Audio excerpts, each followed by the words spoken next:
Tonight, we're also learning more about the officer who chased a man in a deadly police pursuit. In April, Zachary Antrim crashed into another vehicle in Muncie.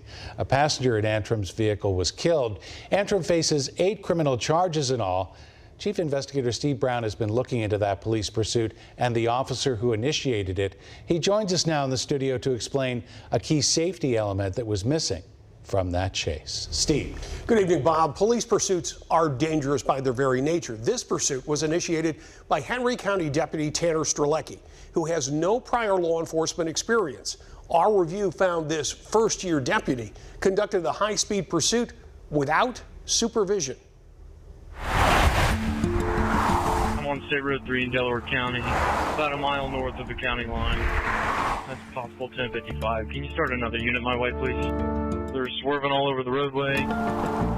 It was just after 6 a.m. and the start of the pursuit looked like this.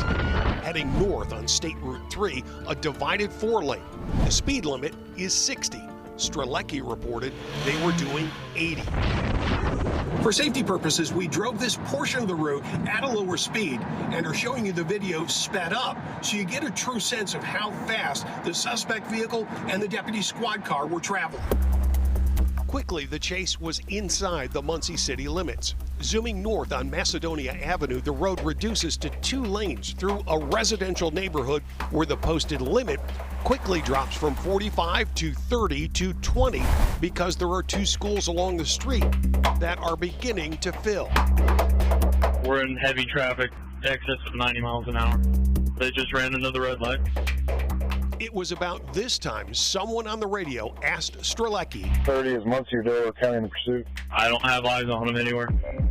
It is unclear what Muncie PD knew about the police pursuit tearing through their city, but minutes later, it was over. Dispatch 1050, Tillotson to McGallier, 1050, start medics. The driver of the pursued vehicle, Zachary Antrim, was treated for his injuries, arrested, and charged. A passenger in Antrim's vehicle, 25-year-old Nicholas Willems of Muncie, was killed in the crash.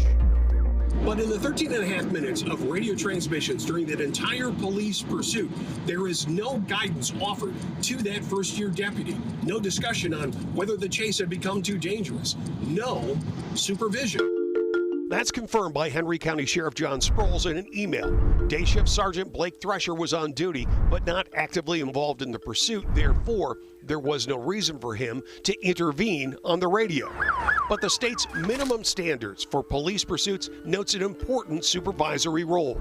The decision to terminate a pursuit can be made by either the officer or any supervisor. The Indiana Law Enforcement Academy's Emergency Vehicle Operations Manual is more direct.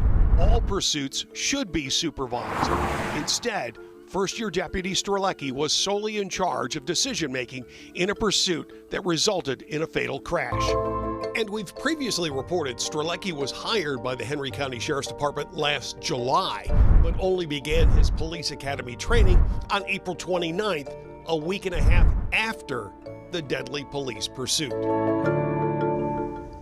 There was an internal review of the police chase by the Henry County Sheriff's Office. Sheriff Sproles tells us the review found Deputy Strzelecki did not violate department policies or procedures, and the deputy was not disciplined.